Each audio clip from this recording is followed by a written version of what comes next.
PlayStation State of Play was this week. It was about 20 minutes. Mike and I actually did live stream that. So if you jump on Twitch and Facebook, you can still see the playbacks of those streams. I think we felt it was like, fairly decent, but it was funny watching it. I think both of us thought this is more of a Swinny stream. So maybe I'll hand over to you, Swinny, to talk about some of the things you're keen about. Sure, yeah, and I didn't do the live reaction because it was just before like a work day, and I'm just like, you know what, if you guys want to do it, you can do it.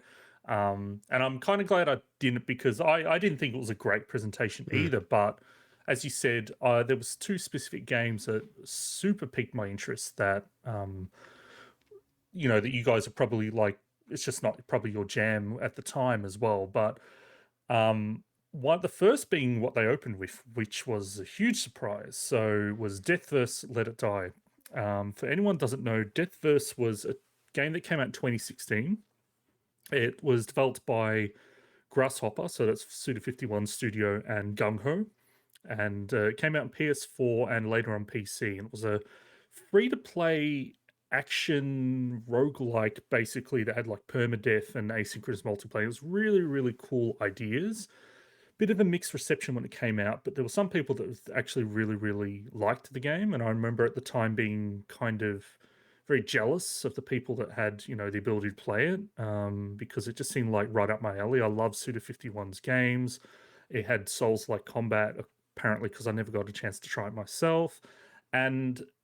But it was a game that kind of had a little bit of a buzz at the time, and then kind of just went and disappeared. And it was free to play, and I think they had some very bad microtransaction practices in there, so that kind of didn't help the game as well. But it stayed around. GungHo, the online entertainment, they're the ones kind of supported it. It was still getting updates. It was up to like season 17 and stuff as recently.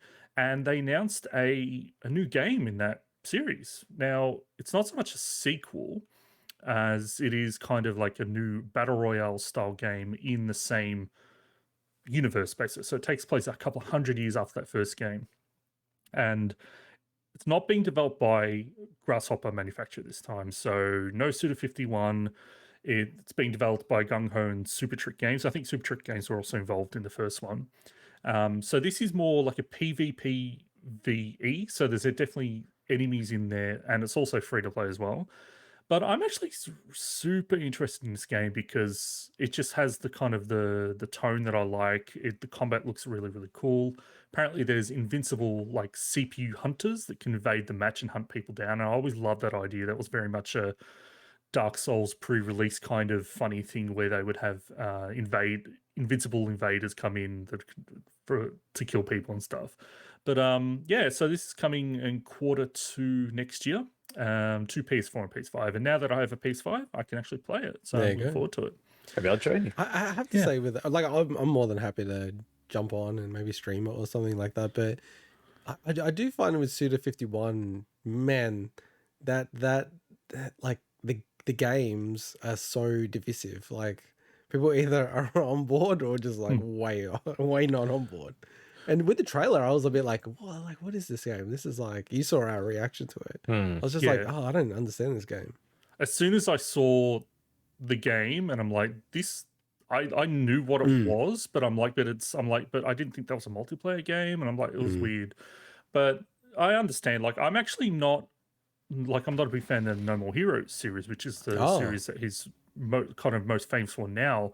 But I'm a huge fan of like Killer 7 and Shadows of the Damned and stuff like that. So I definitely love Suda's work. But the other game, which was also a huge surprise, was the next Star Ocean. So Star Ocean: The Divine Force. So this is the 6th mainline game in the series, which is developed by Tri-Ace and published by Square Enix. So for anyone that doesn't know Tri-Ace, they're most famous for the Valkrie Profile games, Resonance of Fate, which is a game I absolutely love. I talked about that in our most underrated games feature quite a few episodes ago. And Final Fantasy XIII-2, as well as Lightning Returns Final Fantasy XIII. So they're very well-regarded RPG developers, and actually interestingly, they formed as an offshoot studio from key stuff that worked on Tales of Phantasia, the very first Tales game. So basically, Tales of Fantasia game came out in the SNES.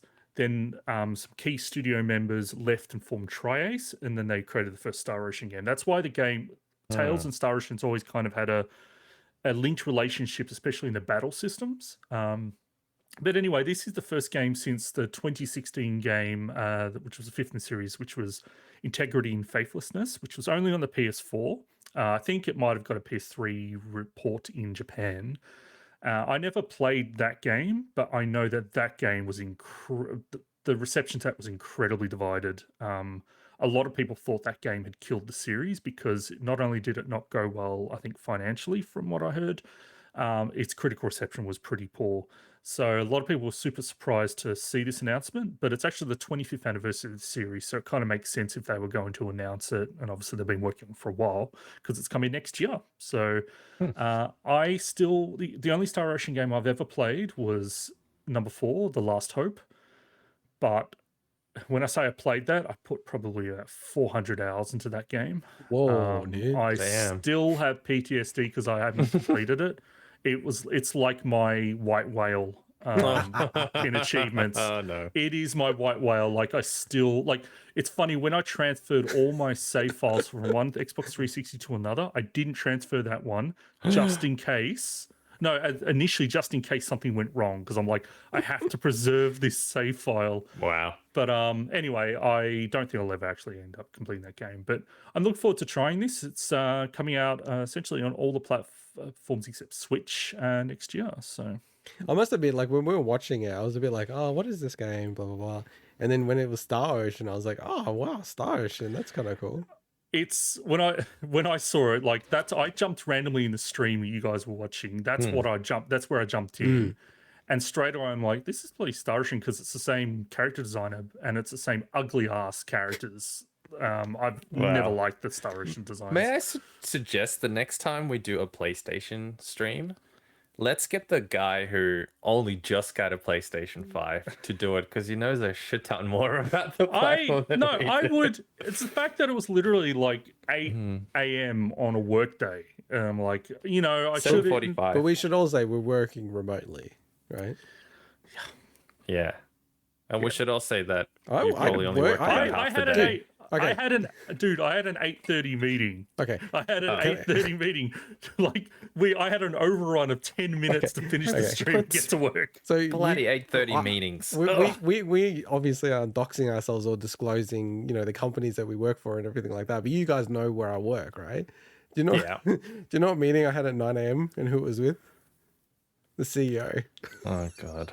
And it's like I work at a pretty big company, like fairly. Well, big you're company. willing to make that sacrifice. I'm willing to take No, like to be sensible sometimes. I need to defend myself. I do my work well regarded and I get stuff done, and you know that's my time. Like, and we finished at 8:30. Bang! Like I was working. I can't believe Exactly. you guys are giving Straight me into shit it. for not joining that We're not stream. giving you shit. He I'm gave the you shit. first- He gave you and shit. when I called out to you guys, are there any games you guys want to cover? You all said no. No, I'm giving myself shit for the fact that you would have been way better at covering that than I Fair would enough, ever have fair been. enough. I'll So, say though, I've got to be careful with what I say because I do not want to do the next big stream that I can think of, which is the Xbox reveal stream, which is like in a few Wait, weeks Swinny, because for it's that. at 4 a.m. in the morning, Ooh. our time. I'll be doing that one. Are you actually going to do that?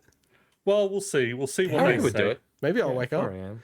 Depends what. It's the which day of the anniversary. week, It's but the yeah. anniversary stream, so The 20th anniversary, right? we will have to we'll have to check what they kind of say about it because it might say about it because who knows, it might not really be what we're wanting. So And I We'll guess see. that gets onto my like wrap of the sort of PlayStation State of Play.